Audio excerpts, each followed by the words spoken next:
अस्सलाम वालेकुम, कैसे हो सभी भाई। उम्मीद करता हूँ सब लोग अच्छे होंगे और सभी को रमज़ान मुबारक हो। रमज़ान से रिलेटेड मैं एक वीडियो लेकर आया हूँ जिसको लेकर सब लोग अधिकतर रमज़ान में परेशान रहते हैं, कंफ्यूज रहते हैं। एक तो ये कन्फ्यूज़न रहता है सबसे पहला कि यार रमज़ान स्टार्ट हो गए हैं, वर्कआउट किस टाइम करें। कुछ लोग वर्कआउट को स्किप कर देते हैं रमज़ान में। तो देखो मेरे भाई, बॉडी बनानी है, अब ठान ली है बॉडी बनाने की, या जिनकी बनी हुई है उसे बचा के रखनी है, मेंटेन रखनी है, तो वर्कआउट तो करना पड़ेगा, शेड्यूल तो बनाना पड़ेगा। अब किस टाइम पे आप रमज़ान में एक्सरसाइज कर सकते हैं वो मैं इस वीडियो में बताने जा रहा हूँ। और रमज़ान की में सबसे बड़ी प्रॉब्लम डाइट की, एथलीट्स के लिए सबसे बड़ी प्रॉब्लम डाइट की, क्योंकि 12 से 14 घंटे की फास्टिंग होती है, रोज़ा होता है। उसके बाद जो टाइम मिलता है उसमें हमें अपनी मील पूरी करनी है कि मसल लॉस ज़्यादा ना हो। और एक चीज़ का ध्यान रखें कि देखो, ये तो उम्मीद छोड़ दो, रमज़ान में आप नई मसल को गेन कर सकते हैं, आप साइज बढ़ा सकते हैं, क्योंकि जब तक डाइट पूरी प्रॉपर नहीं मिलेगी, कैलोरी पूरी नहीं मिलेगी, कार्ब प्रोटीन फैट पूरा नहीं मिलेगा, और तो मसल तो गेन होने से रही। ठीक है, हाँ ये है कि आप रमज़ान में आपकी कोशिश ये रहे, और ये हम कर सकते हैं कि जो मसल बनी है उस मसल को लॉस ना होने दें। अदरवाइज अगर हम डाइट पर ध्यान नहीं देंगे, वर्कआउट पर ध्यान नहीं देंगे, तो वो मसल भी लॉस हो जाएगी आपकी। तो वर्कआउट में नई मसल गेन की तो उम्मीद छोड़ दें। हो सकता है किसी किसी की जेनेटिक होती है, बट नहीं होती। बस ये है कि हम मसल को होल्ड करके, मसल को बचा के रख सकते हैं रमज़ान में, तो उसी की हमारी कोशिश रहेगी। तो उसमें रमज़ान में किस टाइम पे इफ्तार में क्या लेना है, सहरी में क्या लेना है, वर्कआउट से पहले क्या लेना है, वो मैं आपको एक डाइट प्लान बना के वीडियो में लास्ट में डाल दूंगा, आप उसका स्क्रीनशॉट ले लेंगे। तो सबसे पहले हम आते हैं कि वर्कआउट हमें किस टाइम करना है। देखो मेरे भाई, जो लोग वेट लॉस करना है जिन लोगों को, तो उनके लिए बेस्ट टाइम तो रहेगा इफ्तार से पहले। वो इफ्तार से पहले, देखो टफ तो होगा, अब वेट लॉस करने वाले को तो टफ ही काम करना होता। इफ्तार से पहले अपने वर्कआउट का शेड्यूल रखें, और उसके बाद वर्कआउट के बाद जस्ट इफ्तार करें। और इफ्तार में उसको कोई भी हाई कार्ब और ज़्यादा फैट वाली चीज़ नहीं लेनी है। जैसे पता लगा इफ्तार में यार वो बिरयानी खा रहे हैं, चावल खा रहे हैं, रोटी खा रहे हैं, नहीं खानी है। ठीक है। और दूसरी चीज़, ये चीज़ स्पेशली ये भी ध्यान रखना है, दोनों को, वेट लॉस करने वाले को भी, मसल बचा के रखनी है जिनको वेट गेन, उनको लिए भी, कि प्रोटीन इफ्तार में नहीं लेना है। ठीक है, प्रोटीन शेक इफ्तार में नहीं लेना है, क्योंकि प्रोटीन शेक आप डायरेक्ट इफ्तार में ले लेंगे तो काफ़ी देर तक आपको भूख नहीं लगेगी। हमारे पास टाइम कम है, इफ्तार से लेके सिर्फ तरावी तक का टाइम होता है, उस बीच में हमें अपनी मील पूरी करनी है। तो हमें ऐसा खाना पड़ेगा जिससे हम फास्ट डाइजेस्ट कर सकें जिसको, और फिर दोबारा जल्दी मील ले सकें। तो इफ्तार में सबसे पहले ध्यान रखना है, इफ्तार में आपको BCAA जरूर लेना है। और जो BCAA एफर्ट नहीं कर सकते, या जिनके पास BCAA नहीं है, तो वो एक इलेक्ट्रोल सचेत मिलता है मेडिकल पे, वो 1 गिलास पानी में डाल के इफ्तार के साथ में वो आपको यूज़ करना है, क्योंकि दिन में आप पानी नहीं लेते, आपका इलेक्ट्रोलाइट बैलेंस होना बहुत ज़रूरी है। और प्रोटीन, जैसे आप कुछ लोग प्रोटीन सोचते हैं इफ्तार में प्रोटीन लें, तो उसकी जगह पे आपको BCAA लेना है, क्योंकि वो डायरेक्ट प्रोटीन की चैन है, और आप उसको डाइल्यूट जल्दी कर पाएंगे, प्रोटीन को टाइम लगेगा। तो BCAA रखना है, और जो नहीं रख सकते वो इलेक्ट्रोलाइट रख सकते हैं।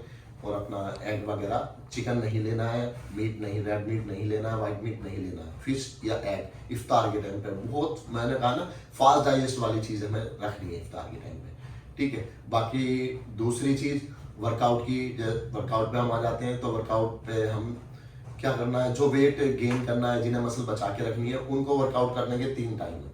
या तो वो मगरिब से ईशा के बीच करेंगे, देखो जिनके पास तरावी के बाद टाइम नहीं हो, मगरिब से ईशा के बीच करेंगे। बट मगरिब से ईशा के बीच मैं जो समझता हूँ, वो बॉडी उतनी एनर्जाइज नहीं हो पाती, क्योंकि तुरंत हमने खाया तो अभी वो 1 घंटा डाइल्यूट होने में, डाइजेस्ट होने में लगेगा, ग्लूकोज बनने में लगेगा, तभी वो बॉडी को एनर्जी प्रोड्यूस करेगी। बट जिनके पास टाइम नहीं है, रात को नहीं कर सकते, तो मजबूरी है, देखो something is better than nothing कहते हैं ना, तो वो मगरिब से ईशा के बीच कर सकते हैं।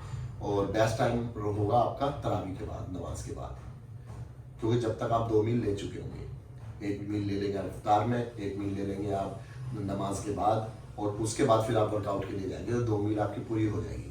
तीसरी मील आपकी वर्कआउट के बाद हो जाएगी, तरावी के बाद, तो 3 मील यहाँ तक हमारी पूरी हो जाएगी। और तीसरा वर्कआउट का टाइम होगा हमारा सहरी से पहले।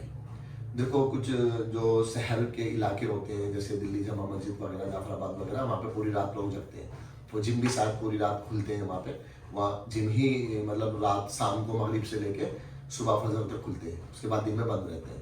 तो वो लोग इफ्तार सहरी से पहले भी वर्कआउट कर सकते हैं, क्यों वो लगभग 2 बजे, 3 बजे, 4 बजे वर्कआउट कर सकते हैं, उसके बाद डायरेक्ट सहरी करेंगे।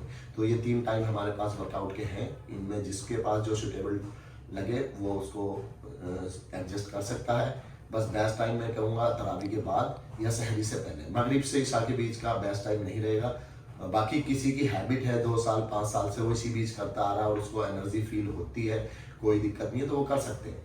और डाइट प्लान में मैंने बताया स्पेशली आपको ध्यान रखना है, इफ्तार में आपको हैवी मील नहीं लेनी है, रेड मीट कोई नहीं लेना है।